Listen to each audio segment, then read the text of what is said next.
श्री गणेश को सिंदूर अत्यंत प्रिय है। गणेश पूजन बिना सिंदूर के अधूरा माना जाता है। पूजा में श्री गणेश के मस्तक पर सिंदूर लगाया जाता है।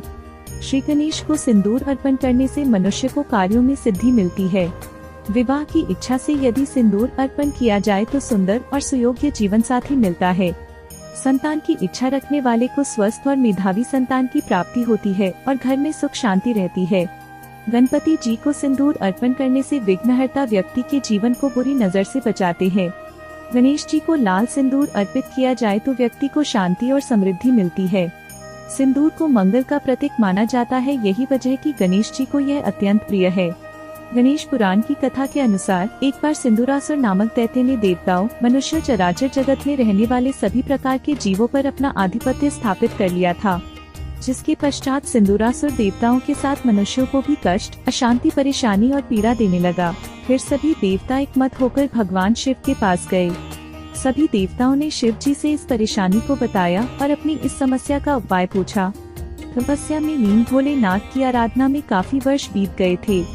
तभी देवताओं को आकाशवाणी द्वारा संदेश मिला कि भगवान शिव के अंश से एक पुत्र का जन्म होगा, उसी के द्वारा सिंदूरासुर का वध होगा, इससे संपूर्ण संसार का कल्याण होगा। सभी देवता प्रसन्न होकर से उस समय की प्रतीक्षा करने लगे। वही गणेश जी ने वरेण्य नाम के एक राजा को वरदान दिया था कि वह उनके पुत्र के रूप में जन्म लेंगे। जब शिव जी के अंश के रूप में श्री गणेश ने राजा के घर जन्म लिया तो वहाँ 4 हाथ वाले बालक को देखकर सब लोग भयभीत हो गए। राजा ने मंत्रियों आदि से परामर्श करके उस बालक को जंगल में फेंकवा दिया। उधर से पराशर मुनि उसी जंगल से गुजर रहे थे।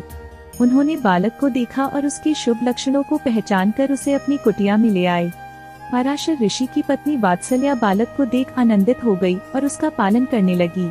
गणेश जी जब 9 वर्ष के हुए तब तक सिंदूरासुर धरती पर भी आतंक फैलाने लगा था। गजानन भगवान के जन्म का उद्देश्य दुष्टों का एवं सिंदूर का विनाश था। उन्होंने अपने एक हाथ में पाश, दूसरे हाथ में परशु और दोनों हाथों में कमल का फूल धारण किया और अपने वाहन मूषक पर बैठ वह सिंदूर के पास पहुँचे। मनुष्य के पुत्र के रूप में गणेश जी ने उसका सामना किया और उसका वध कर दिया। इस दौरान उनका पूरा शरीर सिंदूरा के रक्त से लाल हो गया।